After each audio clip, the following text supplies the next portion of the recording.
When you need mealtime inspiration, it's worth shopping Kroger, where you'll find over 30,000 mouth-watering choices that excite your inner foodie. And no matter what tasty choice you make, you'll enjoy our everyday low prices, plus extra ways to save, like digital coupons worth over $600 each week. You can also save up to $1 off per gallon at the pump with fuel points. More savings and more inspiring flavors make shopping Kroger worth it every time. Kroger, fresh for everyone. Fuel restrictions apply.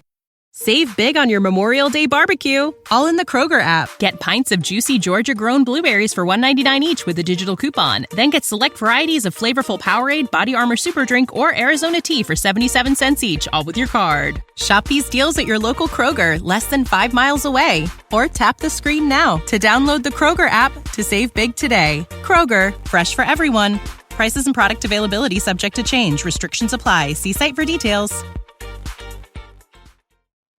Hashtag no music, no intro. I feel like Ryan himself was a prophet. We recorded an episode on Sunday night and we talked about Sean Payton, and Ryan says he said something. He just had a feeling that something was going to happen this week. 2 days later, Tuesday afternoon, boom. Schefter reports it. Rap Sheet reports it. Sean Payton traded to the Denver Broncos. In turn, the Saints receive the Denver Broncos first round pick by way of the 49ers, which is the 30th pick in the draft in round one of this upcoming draft. But technically it's the 29th pick because the Miami Dolphins tampered with Sean Payton last season. Time is a flat circle. So because the Dolphins forfeited their draft pick, the Saints technically, I guess if you want to look at it through that lens, is that they have the 29th pick in this draft. They are getting a second round pick next year in next year's draft.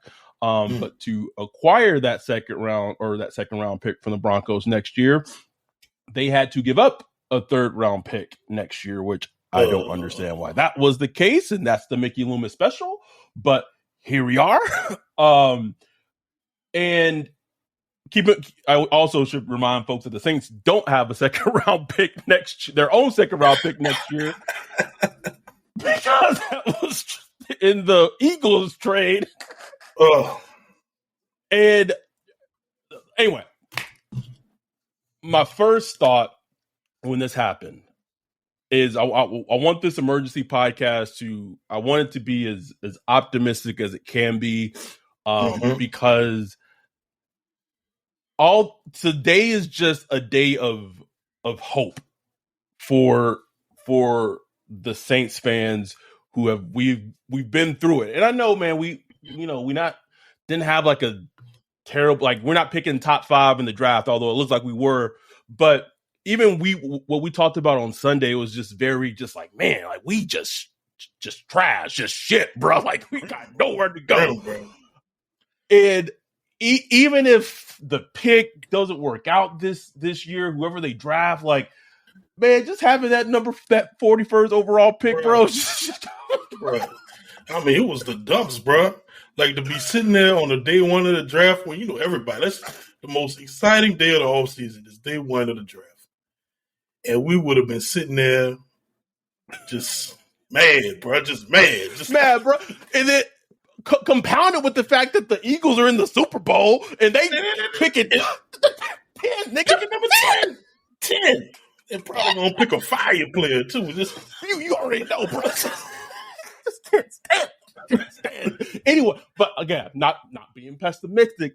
Just as I wasn't on Twitter a lot today. Work's been running my ass ragged, but just seeing the engagement in our Discord was just popping all day. Everyone in the Discord just giving their thoughts and just if anything more than whatever, I felt that is something that the Saints as a team desperately needed for the fan base, because shit has not looked good in a while. No, nothing positive to write about or talk about at all. Like really, and that's a tough place to be. No, that's a tough place to be when you ain't got nothing positive to talk about. Like, nothing, bro, nothing. But now they have this pick, and it's way too early. And I'll be fair. I mean, I'm gonna be honest with you, bro. They might not have that 30th overall pick for very long, bro. I don't know if this team. Bro. You never know if this team. You never know if this team. I just feel it in my guts. I just no way they use that or just use that. I don't. It's getting traded up. It's getting traded for a player. They're not gonna sit there on draft day and wait till the 29th pick. They're just not, bro. It's not in their DNA. I mean, although it would be interesting. I mean, no, I can't even say that because even last year, the first year without Sean, they did it prior to the draft. Like they didn't sit on their laurels. They made that trade with the Eagles. But I'm just glad to see the fan base to some degree today be energized, get some hope. If I had the technology skills or the video editing skills, bruh, remember at the end of Rogue One, and they get the plans to a Leia who they CGI'd or whatever, and someone asked like, "Oh, what's that?" Hope, bro. I want to be able to just make that like the draft pick, just like us as the same. And bro, we talking about the 30th overall pick of the draft, bro. Not even 30th overall, bro. I tweeted out. It's a high second rounder. I tweeted out a list of the last 29 overall players since 2000. That list, boy. Woo. Oh, I gotta see it, bro. Oh man, because I was gonna do that. I was gonna look like later at some point to see it. Just because I was interested. You already did. I got my little database, bro. So man. Pull it up real quick. Let me just run a couple names. I'm gonna just start okay. I got it up right now. Oh, you go ahead. Go ahead then. Yeah. Oh, okay. Okay, so we can start with last year. Patriots drafted Cole Strange. They got ridiculed for drafting Cole Strange at 29. People said they reached on him. Man, Cole Strange was a good ass guard this year, bro. Mm-hmm. Good ass guard. Sure was.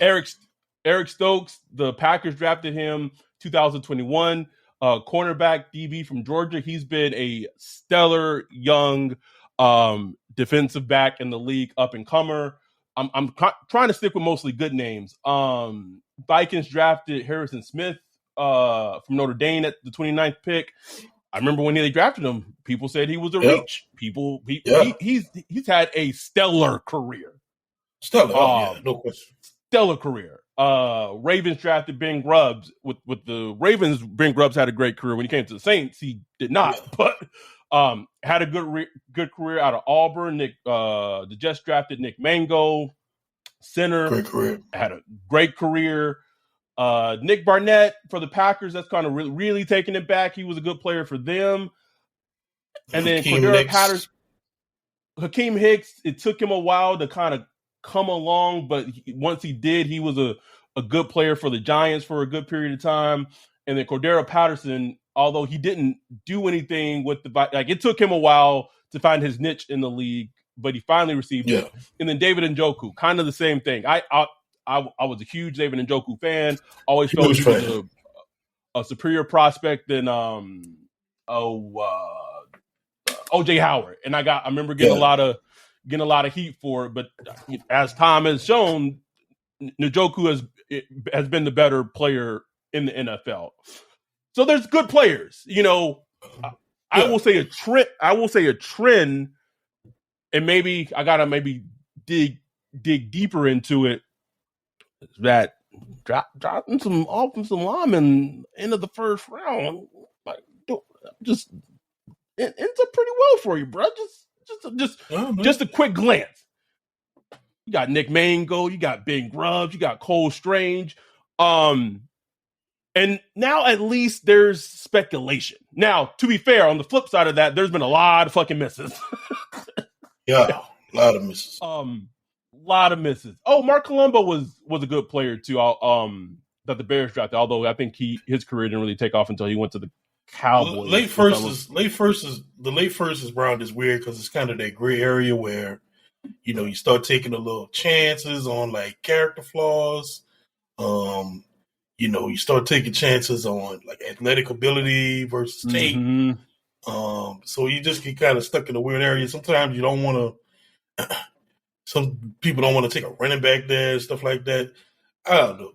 I'm just like, man, get you a good player with some good tape, and I don't care what position it is. Honestly, like just get a good player with some good tape that can come and contribute to your team, bro. That's it. But thank you for saying the most important part of that statement, and that was with good tape. So outside of Chris Olave, right? Jury's still out on Trevor Penning, but we go to 2018, Marcus Davenport. 2020, was that Ruiz? Am I tripping? Yeah, Ruiz. Mm-hmm. 2021, Peyton Turner. Immediately after the Saints drafted Marcus Davenport and Peyton Turner, me and you put on the tape for both of those prospects and was like, what?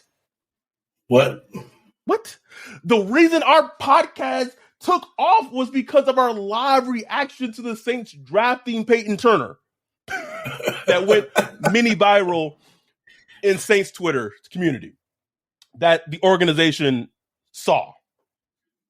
So my point is, can we, if in the first round, especially in the first round, because that's 5 years with a cheap-ish contract on a young player. Yes. If you drafting a player, and if I go to YouTube or wherever to pull up the clips, and I come back and I say, what?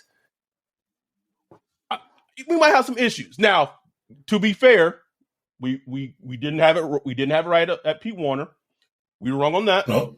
I don't think we didn't like Alante, but we questioned where Alante was drafted and him being drafted so high.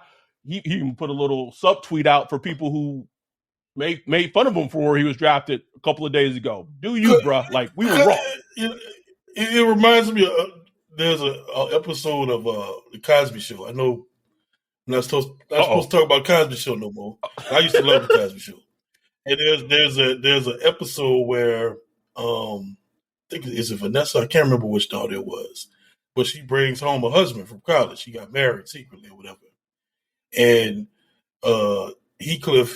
Cliff goes on this whole spiel about presentation. Like, if I made you this great steak, it's sizzling and this big, 13-ounce steak, got the char on the side and all that stuff, and then I take it off a plate and I put it on top of a garbage can and then serve it to you. It's like, it's not even appealing to you anymore. And that's how a latte was. A latte was served like, we waiting on our second round pick, we got Chris Olave, we got Penning, and then you get a Latte Taylor, another cornerback, who first thing they talk about is special teams. Special teams demon. Special teams, bro. It's like, what?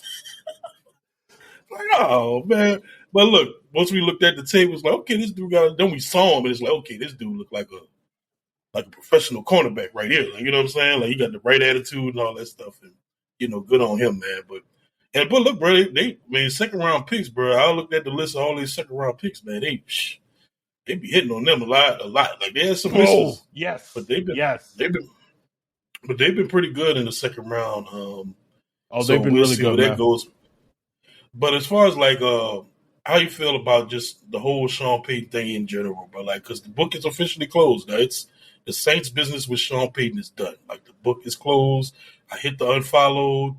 Man, can we talk about that real quick? You hit the unfollow on Sean Payton, bro. Don't follow, bro. That's the rules, man. Like, if he would have stayed with Fox, I'd have kept following. But he gone now, bro. He gone to another team, so fuck him. I mean, it was already fuck him for just leaving But I stayed following. You know what I'm saying? You know. I'm glad, as an organization, they were able to get this closure. Because I think that was an important thing for them to do. I think for them to get what they got, a late first round pick and a second next year.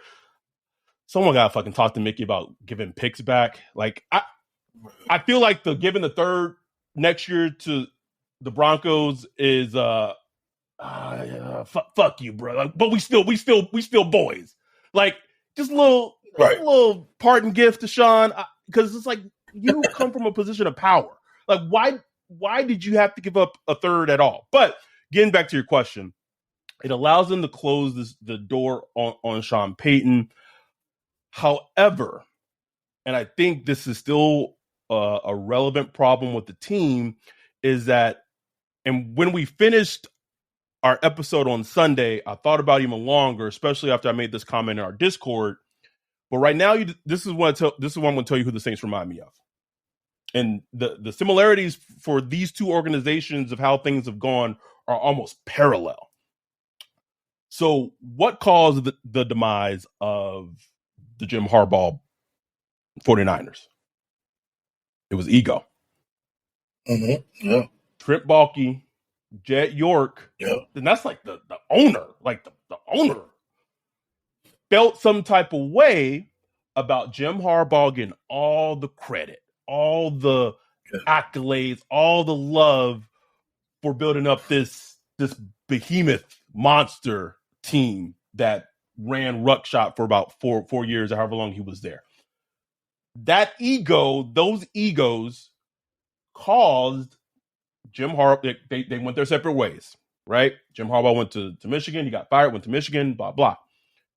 And then what happened after Jim Harbaugh left the Niners? You had a team that was floating at sea without a direction. Oh, let's hire Jim Tomsula. Yeah, we hired Jim Tomsula. Boom, gone. One season. Chip Kelly. I think he lasted 2 seasons.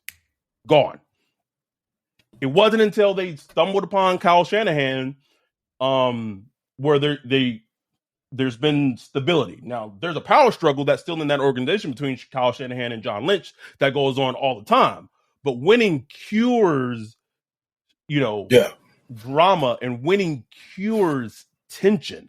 And I look at the Saints right now, and they remind me so much of the post-Jim Harbaugh 49ers teams, where you had a coach that created a program. And Sean did it a lot longer than Jim Harbaugh, and Sean won a Super Bowl, so it's a little different, but the similarities are still there.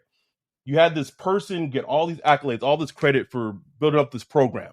Mickey's feeling some type of way about it, blah, blah, blah, blah. Sean's gone, right? So then, it maybe not exactly to spite Sean, but now what does Mickey as a GM want to show the league? Shit, we can win without him. Like, he ain't the reason we won. Fuck Sean. Same shit Jed York tried to do with the Niners. It's not until you realize, this is how the NFL is like. There's alphas, there's egos, there's narcissists, and all that shit can fuck up a good thing. Yeah, no question. And I really feel like right now this is where the Saints are. And I know I said I wasn't going to be pessimistic, but I don't think this is being pessimistic. This is just being just realistic about the situation.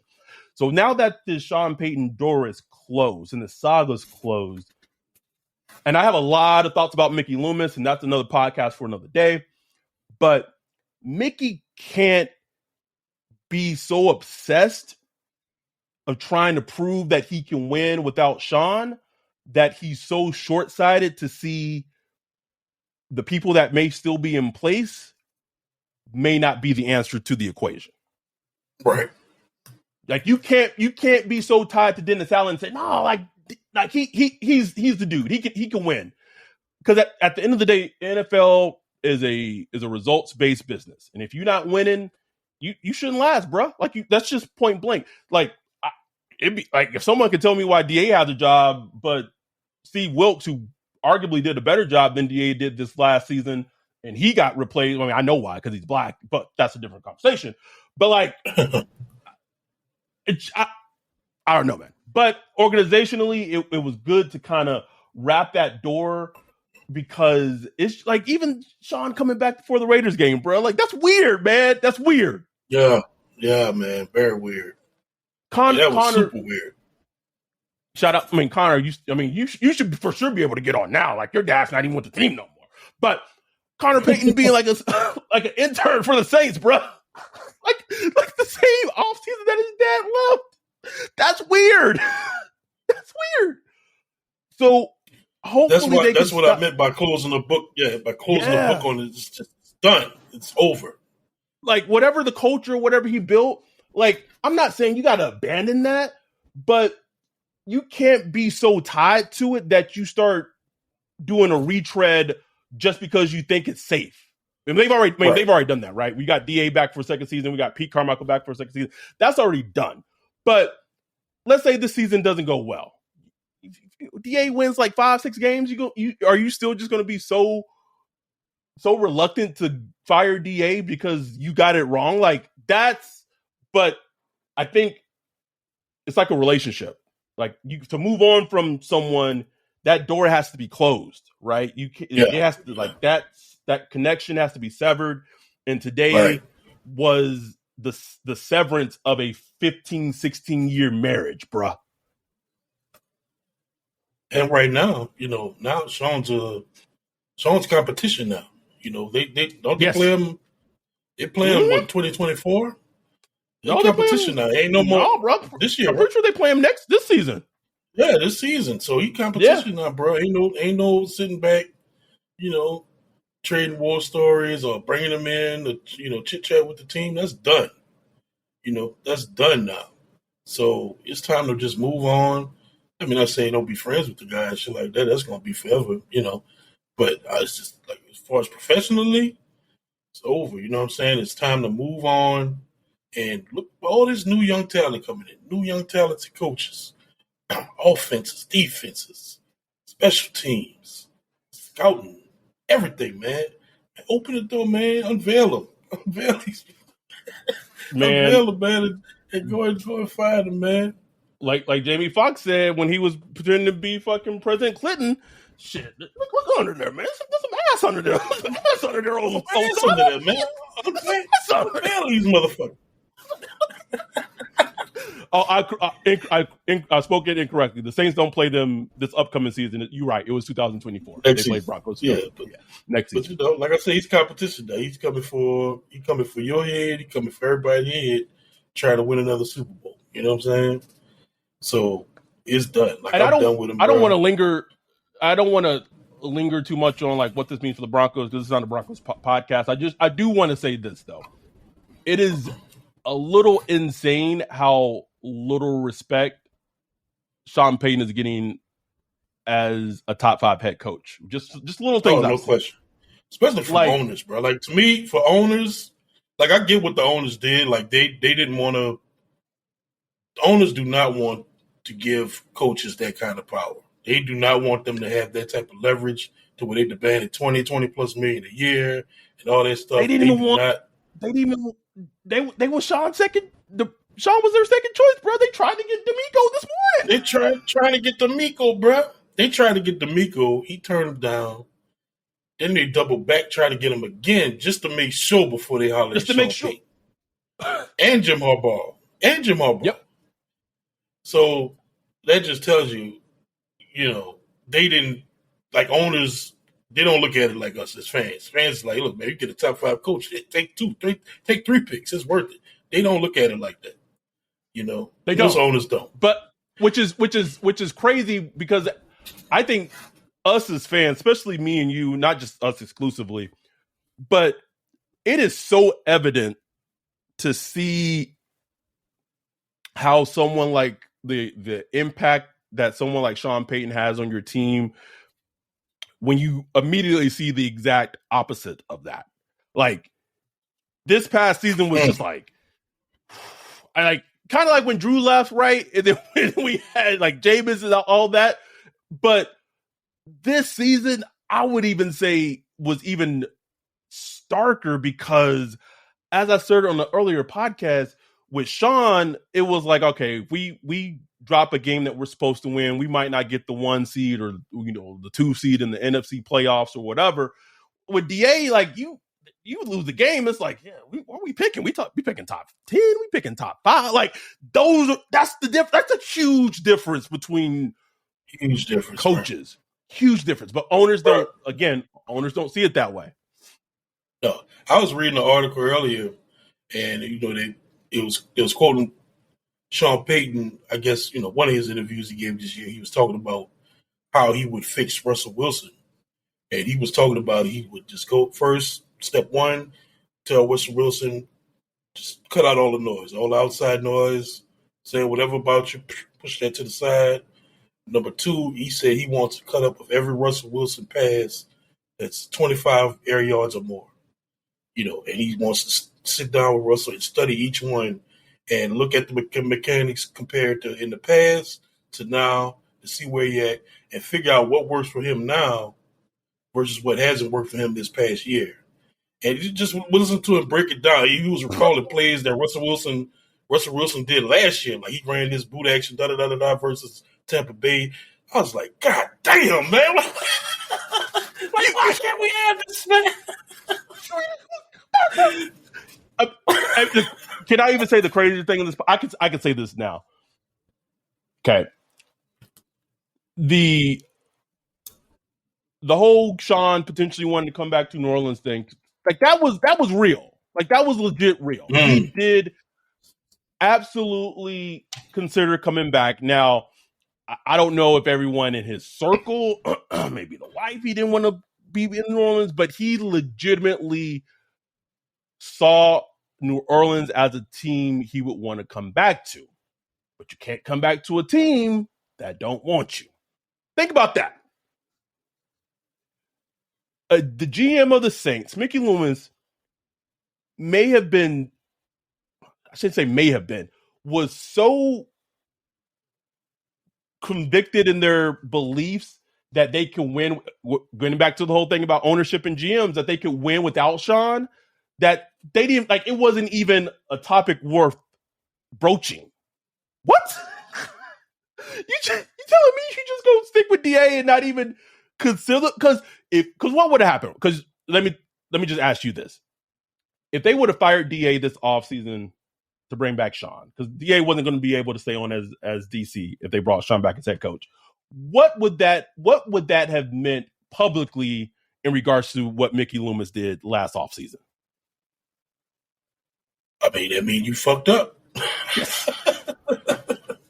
You made a bad decision. That's what that means. And nobody wants to admit that.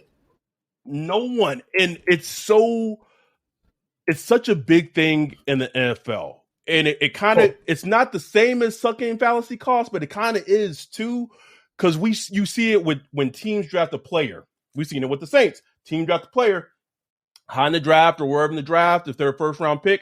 If it's evident to us as fans or whoever that player is not good, they may stick with that player an additional couple of seasons just to be able to say, "Oh no, we got it right." No, like you didn't. Like, and that's okay. Say whatever you want to say about Cliff Kingsbury. It may not be a great head coach. I get all that, but I would always admire for him to say, came in and said, "Y'all got that pick wrong last year in 10. You got Josh Rosen wrong. We got the first overall pick. We need to draft Kyler Murray." Like, to me, that takes gusto, and it goes so hard against the grain of how the NFL and sports, I think in general, oftentimes go.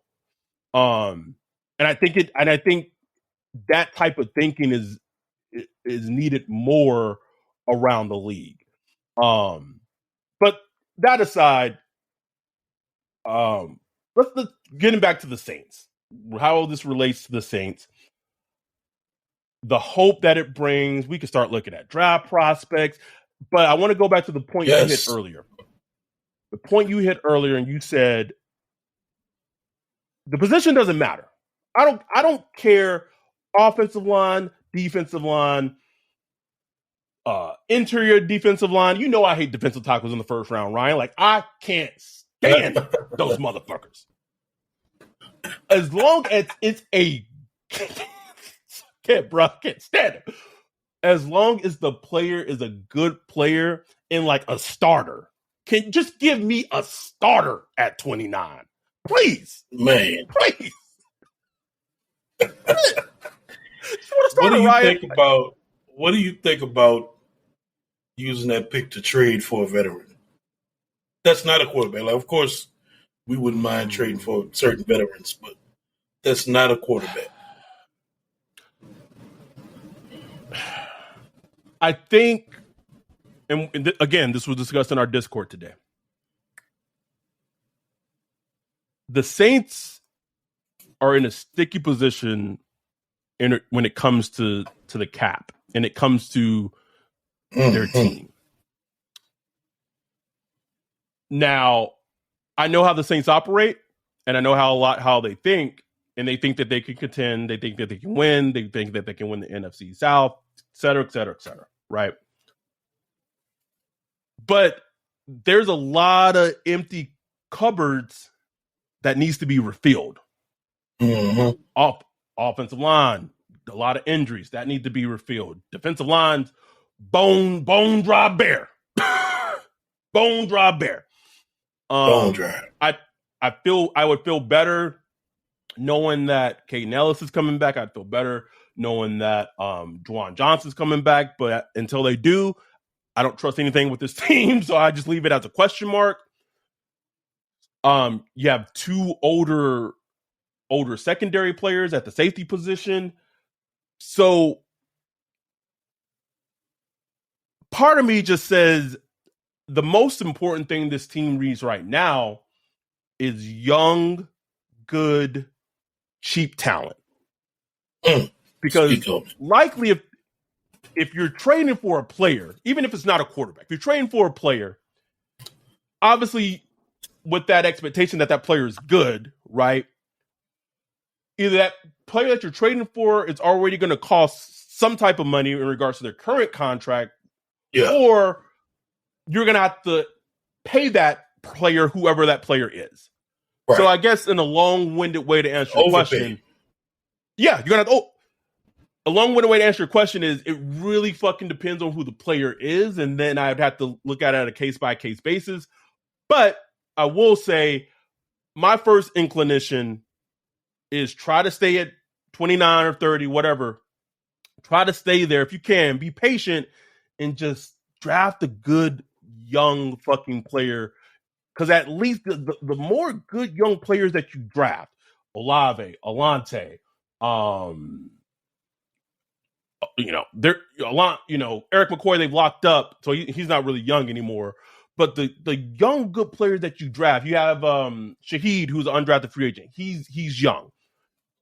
You give yourself more room in terms of fixing your cap situation. And we are Saints fans. We don't need to have the cap explained to us. We know how it works. But at some point, you got to just, even if it's a soft reset, you got to reset it. And I feel like the Saints are close where they have to reset it. And I think that by trading for a player who's already in the NFL, like, it's like, how good is this team going to be next year? You know what I mean? Exactly. That's why. That's the question. And that's the thing. Like, and it's like, man, I was looking at it like, damn, we still over the cap, bro. Like $57 million over the cap. And it was understood when we had Drew Brees and we was trying to aim for the Super Bowl and we was maximizing, what we can get. It's like, damn, bro, we ain't had no franchise quarterback 2 years, and we still $57 million over the cap. Like, where's this money? Where's this money going? Like, I don't get it. So yeah, they do have to try to get that in order, man. And that's what I would do. I would do also. I just was thinking about it as like a thought exercise. Like, if there was a veteran out there that they wanted to trade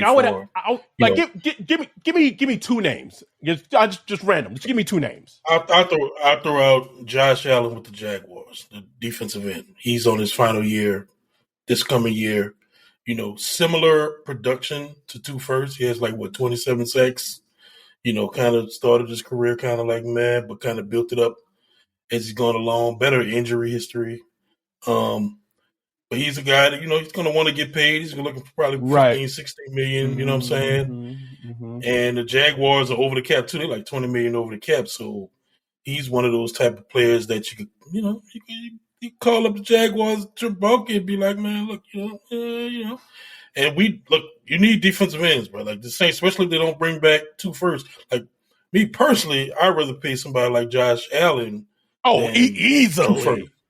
But then you got to talk about pick compensation and stuff like that. And pass rushers, even somebody like Josh Allen, man, he probably, either a late first or a second round pick, he probably demand because he's 25 years old. You know what I'm saying?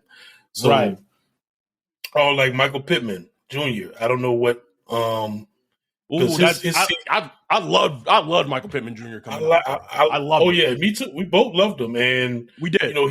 His production is good, but it's not to the point where you'd be giving like a first round pick or nothing for him. So no, third round for Michael Pittman. Yes, I would do that all day long. It's interesting you throw out Josh Allen because that's a name where I just go. When you need mealtime inspiration, it's worth shopping Kroger, where you'll find over 30,000 mouth-watering choices that excite your inner foodie. And no matter what tasty choice you make, you'll enjoy our everyday low prices, plus extra ways to save, like digital coupons worth over $600 each week. You can also save up to $1 off per gallon at the pump with fuel points. More savings and more inspiring flavors make shopping Kroger worth it every time. Kroger, fresh for everyone. Fuel restrictions apply. When you need mealtime inspiration, it's worth shopping Kroger, where you'll find over 30,000 mouth-watering choices that excite your inner foodie. And no matter what tasty choice you make, you'll enjoy our everyday low prices, plus extra ways to save, like digital coupons worth over $600 each week. You can also save up to $1 off per gallon at the pump with fuel points. More savings and more inspiring flavors make shopping Kroger worth it every time. Kroger, fresh for everyone. Fuel restrictions apply. Okay, but I can see it. Like I can see it, right? Like it makes a lot of sense. And then he looks like a safety. He's 6'5", 260, 70 pounds. He looks like something like in a defensive end, like, you know what I'm saying? But like I watch Jazz games here and there, and at least with Josh Allen, maybe not all the time. He's in, sometimes he doesn't dominate games, but he does make like not just splash plays. Like he's a good he's a good player. Edge rusher in the league. He's a good player, man. Yeah, man. He's a better player than Marcus Davenport. It's not even debatable. No question. No question. That one would make me think. Especially because of his age. Like 25 is still young, bro. Like that's what I'm saying. He's young. His prime is ahead of him, I think. That would make me think hard. My only thing to this is that picking 29-30 or 29.5. That's what we'll refer to that draft position is 29.5. I don't know if this is going to happen. But let's say there's a world, and I can't even give an opinion about him because I haven't watched him enough to have a thought. What if someone like Anthony Richardson falls at the end of the first? Yeah. He's a fascinating player, bro. I gotta watch him. Fascinating player. I haven't watched him enough. But just like from the feel I get is, I get a little Jalen Hurts feel from him. You know what I'm saying? You know what's funny? I was talking about him with a friend of mine earlier today, and a good analogy of just trying to see where his range is in this draft is they made the point of the NFL being a copycat league, right? So you just said it. You got a player like Jalen Hurts in the fucking Super Bowl. You have teams saying, "Oh, if I draft a player similar to Jalen Hurts, and I can find an offense and have him sit for maybe a year, and then blah blah blah, and get some playmakers, and there you go." And they said that, and I was like, "Well, goddamn, John Lynch did the same exact thing after number 15 in Kansas City deep dicked his team in the Super Bowl in the fourth quarter. Mm-hmm. Because when you see it, you're like, yeah, I got to give you one of those. Bro. And you remember that draft? That draft, if you look up the term second reaction plays, I swear everybody was looking for that draft. Second reaction plays because of Pat Mahomes. Everybody. Second reaction, what's his name? Zach Wilson. Ooh, look at those second reaction plays. Second reaction. Like, can this nigga just stand in the pocket? Like, as much as people love to like rave about Mahomes' second, like people like, and I think this is why he got so like disregarded as a prospect when he came out, is that people disregarded how good he was just in the pocket at Texas Tech. Like he was stellar. Exactly. As a pure pocket passer. They kept going with the whole Brett Favre thing. Like, yeah, but he's better than Brett Favre. Sorry. Like he was stellar. Like I remember. So did you watch all of the Bengals game, right? Mm-hmm. Against the Chiefs, the throw he made where he like steps up, hobbled, climbs up in the pocket, and throws a frozen rope to MBS in the end zone when he was laying down his butt, bro. Like, bro, I stood up like I was sweating. I was like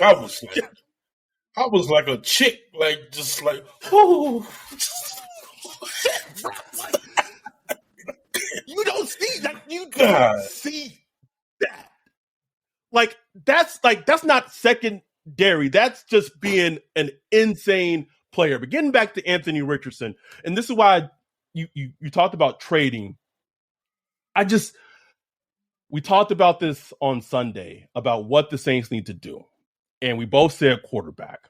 And I don't know where Anthony Richardson is going to go, and I haven't watched him enough to have an opinion of whether they should draft him or not. And I know a lot of pushback on this. That's all I say. I understand. I mean, bro, if you're a black quarterback and you scrambling around a bit, you're gonna be polarized to every year, Ryan. Every year. Anyway, but and people like to throw it out like, oh, but like I wouldn't draft him because like Pete Carmichael's OC. Get the player in the building. Get the talent in the building, man. Like exactly, because that's a Saints way of thinking because it's short sighted. Like you draft a quarterback in the first round, that you at least got 4 years to make a decision, potentially 5. Get the player in the building, please. But just the possibility that a player like him may be available where the Saints are picking. I'm not saying they're going to draft him, but something has to be done to show a vision. So now we back to the old, all just comes back. Time is a flat circle. What's the vision? So now they got a first round pick this year. They got a second round pick next year. I wouldn't even hate this. And I don't know if these players are going to fall, bro. And I don't even know if they were to fall, if this would get it done. But you know what I'll be doing right now? If I had conviction on CJ Stroud, or if I had conviction on Bryce Young, I'm offering the 30th overall pick in the draft, and I'm offering 2024's first round pick. And Chicago's probably not going to take it. Chicago's probably going to want more. But I'm saying you got to have conviction. Like you got to be like certain that this player is the guy. And if they did that, bro, no, man, I wouldn't hate it. Bro. Like you have to have a plan. You got to have a plan. Whatever plan is, wherever the vision is, you got to have it. Or maybe one of those. You know how the draft is, bro. It's the most real reality TV shit ever, and it's nothing like watching it live in person. One of those players might fall, bro. You got Bryce Young might fall. People might say he's too small. You too small. Man, he falls to like 9-10. I'm calling. One more trade. I'm gonna ask you about. Give me one. Give me one. I just searched on the internet and they were talking about potential trade candidates. I don't think this would happen, but Mac Jones. He's on his third year. Dad, what's that dude? Zappity, whatever his name is, come in and look okay. Yeah, he looked okay in that offense. We know how they run, like Bill Belichick and all them. They're not loyal to any player. You know what I'm saying? Like, none, no, at all. And it sounds like there may be not the best of blood between Jones's camp and the Patriots camp, but I digress. Right. They just brought in Bill O'Brien. Bill O'Brien is a good offensive head coach. But he's a motherfucker. Like he could rub quarterbacks the wrong way, depending. You know what I'm saying? If they can handle him or not. Mac Jones, like, I don't know. I'm wondering, like, what would you give up? Like, what would they give up for Mac Jones? It's a tough one, bro. That's a tough one, bro. And I think what makes it tough is his second season. Ooh. Like, if you telling me this Mac Jones rookie season and how he finishes rookie season, bye 30, bye. But because here's the thing. Here's the thing. The excuses he get is his offensive coordinator. But he has the same excuse here, bro. Yeah. But if you come here, it's the same shit, right? It's not like our offensive coordinator gonna fix him. Better weapons, but yes. Well, that would make me just Because they got the scouting grade on him. Oh, yes. Oh, man, that's a good one, Ryan. Oh, man. Ooh. I don't know. I don't think I have an answer for that one right now, bro. I really don't know. I don't know.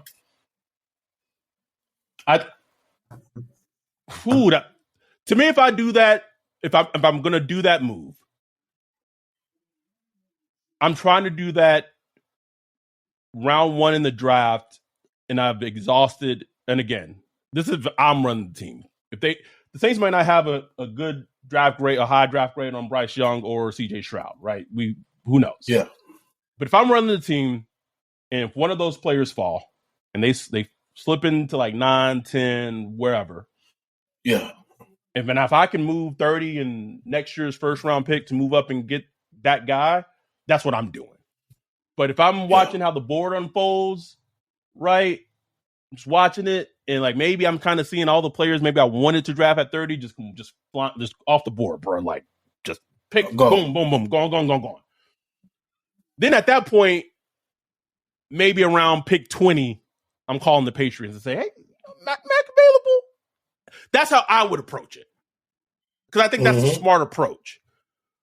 But like to do it first 2 weeks in free agency would be dumb. Dumb. Yeah, that would be dumb. That would be dumb. Yeah. What I mean, I know I've talked a lot on this episode, but I want to give you room to talk in just in regards to like what are your just overall when we had 46 seconds. But what are your overall thoughts after everything today? One, I was just thankful it's over, bro. I was just like, thank God it's just over. Don't have to hear about Sean Payton no more. We're moving on into a new era. We can't control what we can't control, man. We can't control the head coach. We can't control the offensive coordinator. But, man, I just want to see a nice, fun offense this coming season. And that's all I want the Saints to do, bro. Just figure it out, whether that's getting Derek Carr, Jimmy Garoppolo, a rookie prospect trading for Mac Jones. I don't care, bro. I just don't want to see Andy Dalton. Can't do it, Ryan. I can't do it, Ryan. I won't do it. If Derek Carr is it, go look. Y'all heard my gripes against Derek Carr, but if it's him, go get him. Send a third for Derek Carr. Tell him we're gonna pay you whatever you want. We're gonna add a ghost year on your current salary or whatever it is. We're gonna go and get a possession wide receiver. We're gonna draft Bijan or whatever his name out of Texas. And Cook. Didn't I mention him a couple of podcasts ago, bro? I said I did, bro. I don't know if he's going to be there I at saw 30. a few clips of, I don't know. I saw a few clips. I was like, man, this dude breaks some tackles, man. Like this Tackles, nice. bro. Give me. Also, I'm watching a little bit of Anthony Richardson now that you mentioned him, just as we're recording, and you could give me him, but on a condition that in 2024, Ben Johnson's going to be the head coach of the team. You need it, bro. You would have to, but like he's making some throws. Pete gonna have him fucking reading progressions and shit, man. Come on, man. You could easily talk me into Anthony Richardson, and I'm just watching just a few plays, bro. Like I'm just watching a few. Yeah. But you see the Jalen Hurts kind of thing, but I think just a snippet of watching him, like his accuracy is probably better than I thought it was before I started watching him. Is all I'll say. And here's the thing: like when I watched the thing I liked about Jalen Hurts when he was coming out had nothing to do with his football ability. I just watched like a couple like features on him or whatever, and read some features on him. It just seemed like a good kid, leader, like, man. You know what I'm saying? Like a good, solid mind that I just knew, like, this dude gonna be in the league for a while. Like, you got the right. You're mindset. right, man. You're 100% right. Which is, and it's impossible to do, like, from where we sit without knowing somebody. But I just could tell he was just a solid little dude that's gonna take in whatever comes to him. I ain't know, like, I didn't MVP talk and all that. I didn't expect that shit, but good for him to just follow through with what he's doing. And I don't know, this Anthony dude is the same way, but it's gonna be interesting, bro. It's so many. They just need to list all options available, bro. All of them. I don't care. I wanted to ask you though, do you think Sean Payton gonna try to get Taysom Hill? One, because the TL been talking about that. One, I'll say this: I wouldn't be shocked, but if you're the Saints, Taysom Hill was one of your best offensive players last year. I know, right? Exactly. So are you gonna just the third we gave y'all? Are y'all sending that back to what? Like that's why them sending the third makes no sense to me, Ryan. It makes no fucking sense to me. Like none. They just send us our third back for Taysom. That'd be funny, bro. Okay, so I'm gonna give you 3 trades. Okay, trade CD Deuce for a 5th, but we had to send a 7th. Why? Who fucking knows? Made the trade with the other trade with the Eagles. Gave up our first this year and our second next year. Why? Can't fucking tell you. Sean Payton trade. Got a first, got a second next year, but we had to give up a third next year. Why are we is that just people just say they just bend Mickey over and just say, all right, we just gotta give us a pick back a round later. Because that's what it is. Just pick back round later. It's like negotiating. It's like when you go and buy a car, bro.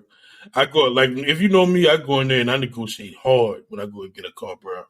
And it's that last one. You finally get down the way you want. And you right there. You about to close the sale. You got the number you want. And then right before you ready to sign your name on that line, they come in and say, look, bro, man, can you just $500? Like this $500. Can we just keep this $500 right there, man? Because this go to our commissions, man. I'm trying to hit, number 1 sales of the year and this and that, man. You've been hit with that? I've never been hit with that. The guilt trip. I've been hit with that, bro. I've been hit with the guilt trip. Like, man, please just give me that $500. Like, and I'm like, no, I'm not. You're not getting it, bro. Like, but it's so easy to fall for that. Like, look, man, all right, just give me. Because at that point you want the call. You've been there 3.5 hours. You've been waiting. It's like, oh yeah, just take $500. Just give me the call. Let me sign for that. You know what I'm saying? So it's something like that. Like they just get them, bro. Like at the last minute, like, just throw me that third.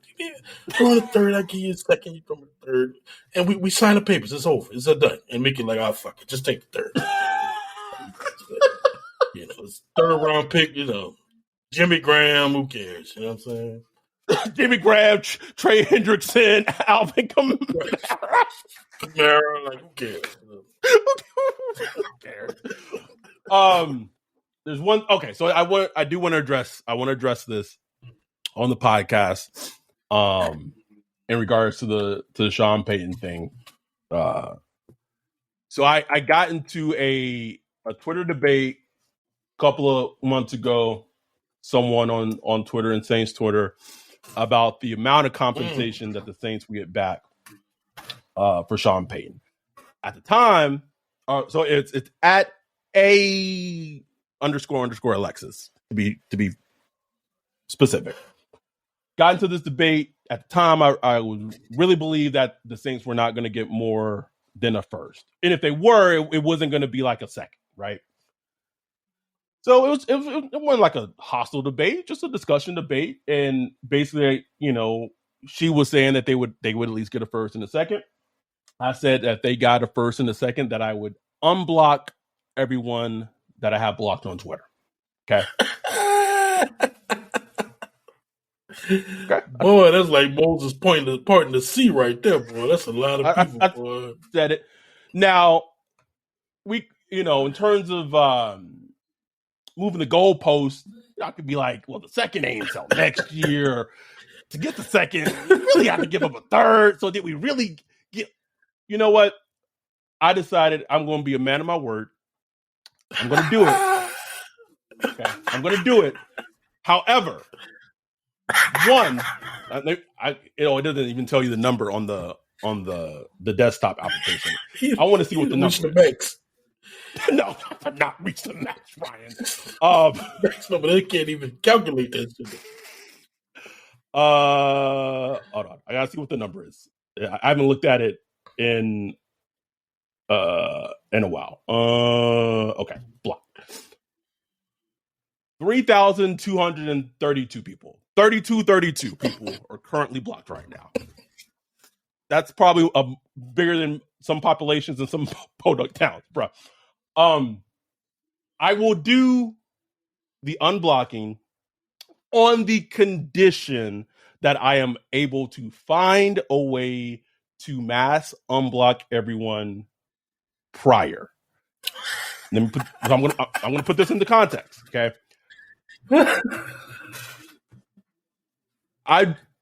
This month alone for work, I've driven 1,300 plus miles.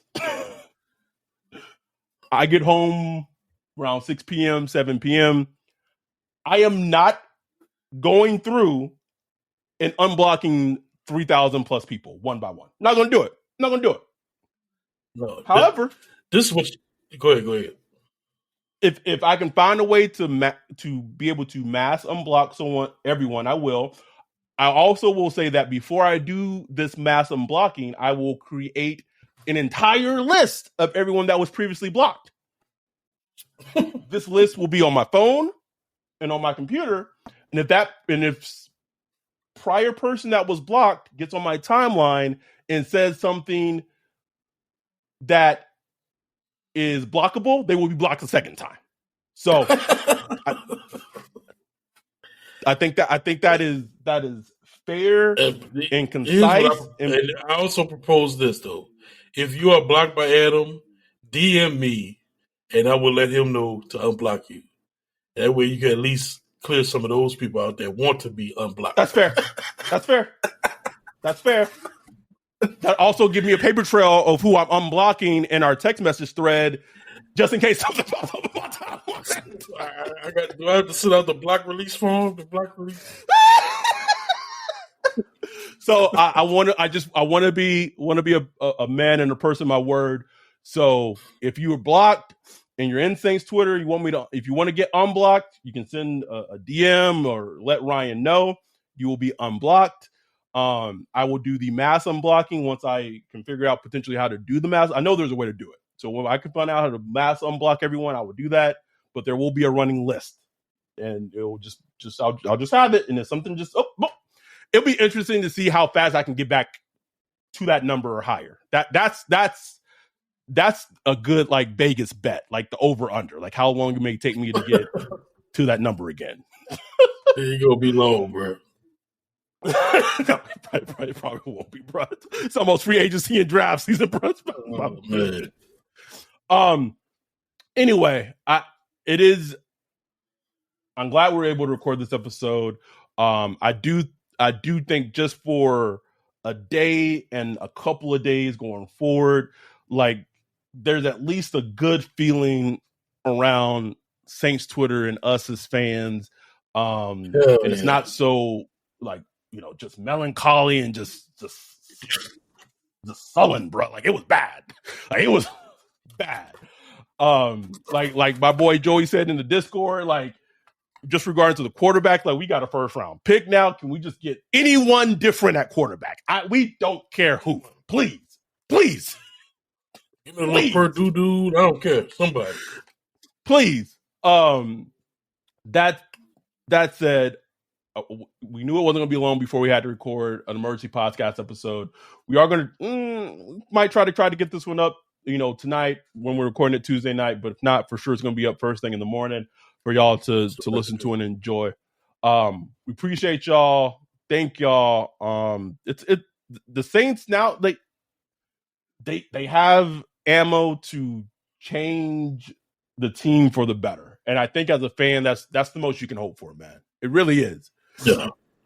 And we know from history, Saints ain't never just chilling in the off season, bro. It just doesn't happen. You know you're going to see them Rappaport, Schefter, somebody tweeting some shit going on. So just prepare yourselves because it's coming. Something coming. I don't know what it is. Something is coming. We're about to be like the Pop-Out lady in this upcoming off season. Tired. But we enjoy it. I know some of the people in our Discord and the Saints Story podcast community are already planned a trip to New Orleans the last week of April for the draft and for Jazz Fest. Our dudes in the UK, we got Daniel coming over, we got Michael coming over, Joy from the PA's coming. I'll be honest with you, bro. Like I looked at the prices for some flights and some lodging today, bro. I was like, and it's like, man, it's January, bro. Like I'm not even sure how long these niggas might have this pick, bro. It might be gone real quick. But I looked, man. I looked, and the a flight on Spirit wasn't too bad, and if the only affordable lodging is in New Orleans East, because of course it is. But we'll see. I don't know if I'm going to be able to pull a trigger for like the draft, little draft get together, Jazz Fest get together, because obviously we're doing our big podcast second annual meetup. And it's a lot of good games to choose. It's going to be a lot of good games to choose from. But thank y'all for all the support. We truly, truly appreciate y'all. We do this for y'all. We hope that this episode kind of just brought a little more hope to y'all. Just like, oh, okay, we can, as a fan base, we can kind of just take a breath. Like, oh. One thing I'd be interested to know, though, as I close this out, is that was there like an offer from the Cardinals at all? I wonder. I know, right? And if it was, I wonder what it was. And it's probably something I should have asked a lot earlier in this conversation, way earlier, is do you agree to them accepting the first round pick this year and the second next year while giving up their third, or should they have just gotten next year's first round pick from the Broncos instead? Because it was an either or type of thing. I think a smarter option would have went for next year's first. Yes. But for my own enjoyment, I wanted a first round this year. I get it. You know what I'm saying? That's that short term thinking, baby. We here. It is. Because the only thing I'll say, and I agree with you. Like as a fan, give me it this year. But if I'm being shrewd, and I'm not putting this out in the universe, and this is not something I'm saying I want to happen or I'm envisioning happen. But if they traded and they decided to opt it for next year's 2024's first round pick, like we've seen it, like injury, like Russell Wilson gets injured, he tears an ACL or something, and as good as Sean Payton is, and whatever, that's a tough division. I mean, look, he's with the Saints. He's picked 11, 12, 13. Man, I'm just like with the Broncos. bro, they 2000 like if you potentially could have had another lottery ticket in the Caleb Williams sweepstakes. Oh man, you could have had, like, say the Saints go, win 6 games. You could have had like a top 7, 8 pick with the Saints pick, and they're like 11th pick, the Denver Broncos 11th pick. And then you could have used that to go and get, try to move up, whoever. maybe, or whoever. Whoever. But it is what it is. You know what I'm saying? You know how they roll. You know how they move. I'm trying to enjoy day one of the draft this year, Adam. This year, fuck that shit. But I will say, bro, we be sick as shit. Broncos picking number 1 overall next year, bro. Wouldn't it be some shit? Sean get to get shit. Boy, I'd be disgusted, bro. Disgusted, bro. And we use it on some slappy defensive end this year. Trash. Anyway, all right. Sorry to put that out in the universe. I'm trying being pessimistic. We'll be back sometime soon. Talk about anything else that's happening with the Saints. We'll be, whether that's this week or maybe next week, we'll be back at some point. But thank y'all for supporting. Thank y'all for listening. We appreciate it. And with that, we're out. Peace.